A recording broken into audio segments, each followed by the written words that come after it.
All right, folks, this is the best of Mick Foley, 1 hour and 47 minutes in. You're going to watch along with us. You asked us to show you Mankind versus The Undertaker. I'm so nervous about this one because you didn't want to show it to me. I don't. And everyone keeps saying it's awesome, but I don't know. Everybody said they wanted to see Amy watch The Undertaker versus Mick Foley, Hell in a Cell, the Hell in a Cell match. So we're going to show you the pictures on screen. Her first honest reaction to something you probably saw 20 years ago. I'm excited.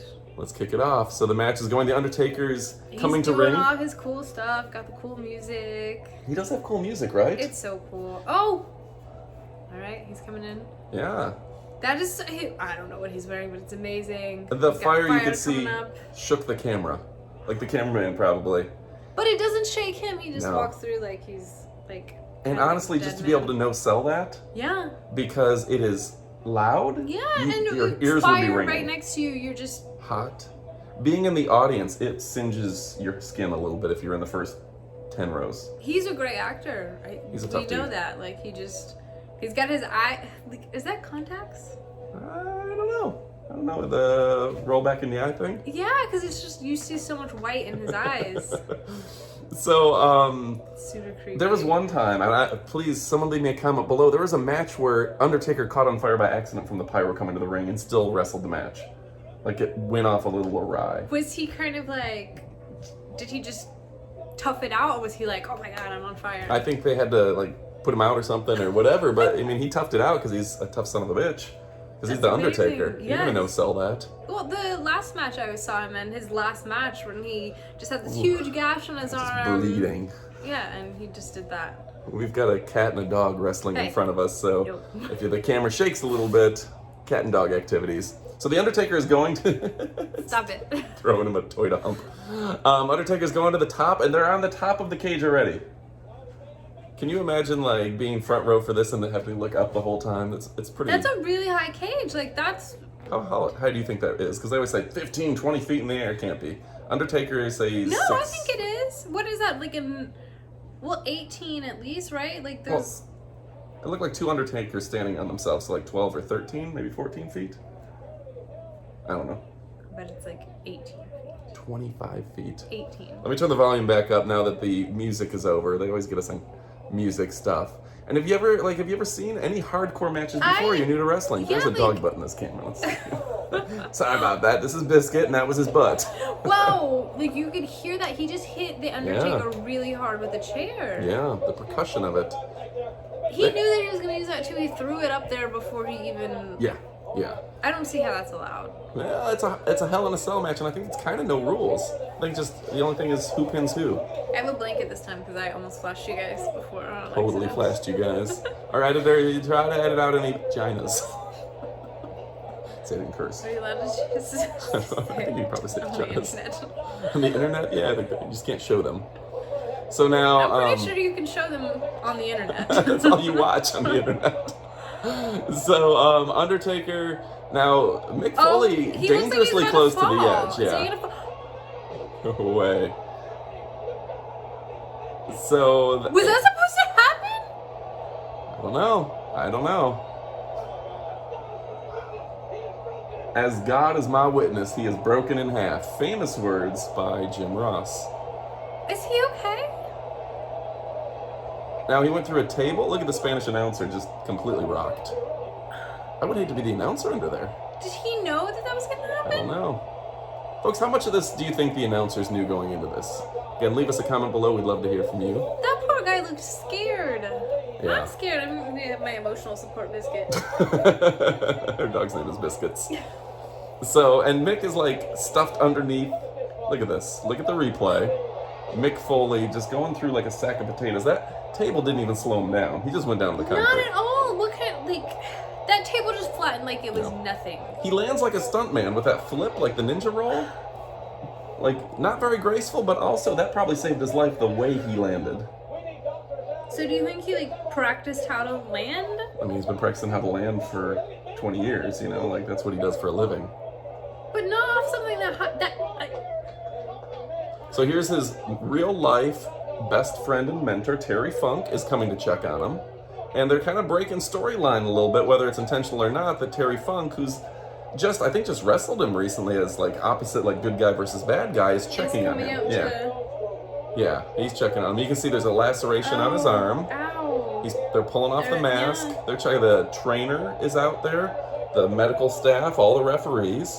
I can't tell like what's real and what's not because everyone looks really concerned. I think they're trying to figure out if how concussed is he? Let's look into his eyes. Let's look at his pupils. How many teeth are missing? Oh my god, his teeth. No, he's always had missing teeth on the front. Oh. Are you serious? Yeah, he's always had those 2 front teeth missing. I think that was a car accident long ago. Not to say he doesn't have some teeth issues from this match, but those 2 front teeth have been gone for a long time. Oh, I thought that was from this. Oh my goodness. Yes.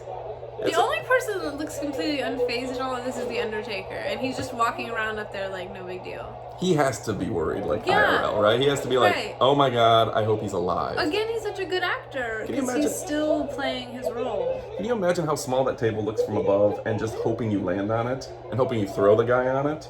Honestly, really like what happens if you don't hit the table? Like, it really didn't do much to slow him down. If you land on the metal guardrail, that would hurt. Oh yeah, okay. That would not be good. Or a person. A fan, maybe. Like, there's that would help. A lot of potential consequences here. That's not healthy. Is this something that Vince McMahon was like, yeah, that sounds good, guys, go for it? I remember hearing a story where he's like, great job, don't ever do it again, goddammit. I can't imagine. So now they're raising the cage. Undertaker's still on the cage and they're raising it. Like, maybe give him a chance to get down. He was kind of doing his little walk, like how he walks on the wires. Now Vince McMahon, Sergeant Slaughter are out there. Maybe they're basically moving the cage so they can take him off with EMTs. What do they do with the match? People paid to see this. Wait, is that a question? Is something gonna happen? I don't know. Like, if you're a fan in the audience, did you get enough out of this where you're like, that was amazing, or? I don't know any. I'm just worried about Mankind, Mick Foley. Like. So, hardly able to walk. Not really able to walk. They're just putting him on a stretcher. What happened? Like. We'll see. John Deere hat for Terry Funk seems appropriate. Vince McMahon's not doing the fake faces at this point. He seems legitimately concerned he looks really worried. Yeah. He's not over animated or cartoon or anything. That's worrying me even more. So what? This has to be like the longest few minutes of his life for the Undertaker. Like, they're moving him, he's standing, he's acting like it's no big deal, but he has to be freaking out. And leave us a comment below. Where were you when you saw this for the first time? Do you remember watching this live on pay-per-view, DVD? Did you watch on WWE Network, which you can purchase at WWE.com? Crowds chanting Undertaker. They're cheering for the Undertaker? I mean, I love the Undertaker, but you think that they would be cheering for Mankind? Mick was a bad guy going into this, but I think he was a bad guy going into this.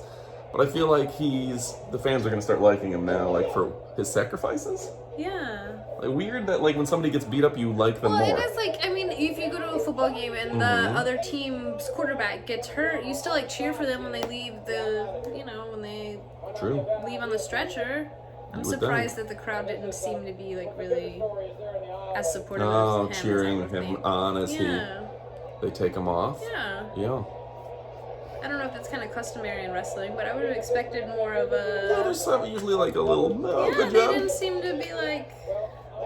Yeah. So Undertaker now getting down. And do you declare the Undertaker the winner of the match at this point? Like, is that how you won the match, or... Wait. Mick Foley's going back to the ring to wrestle the match. He's climbing up the... He's going back for more. How can he climb up this Is this fake? Is this real life? Do they have a stunt? Nope. Got thrown off a cage and is going back for more for part 2. We got another 10 minutes left. Let's go ahead. Stick around, subscribe, hit the notification bell. We're going to watch part 2, and you're going to see her reaction as Mick Foley continues this match, and it gets even more brutal. Now let's hear a special word from MMA featherweight champion Felicia Spencer. She has a follow-up on Gabby's incredible weight loss with Thynergy. Congratulations, Gabby. 20 pounds is a huge accomplishment. I'm so glad that Thynergy is working out for you. It's so important to find something that works for you. You know, everybody is different, and when you find that thing, you know, just keep running with it. I hope that you keep reaching your goals and, you know, becoming more and more healthy. For me, you know, just finding new ways to keep it new and exciting is always what I'm looking for. You know, some new recipes or a new activity, that kind of thing, always keeps it interesting. So anyway, again, great work. Keep it up. So why not start today? I use Thynergy as a pre-workout. It helps boost my energy, so I'm ready to kick my workout into high gear. There's an Amazon link below. Pick it up with Amazon Prime today.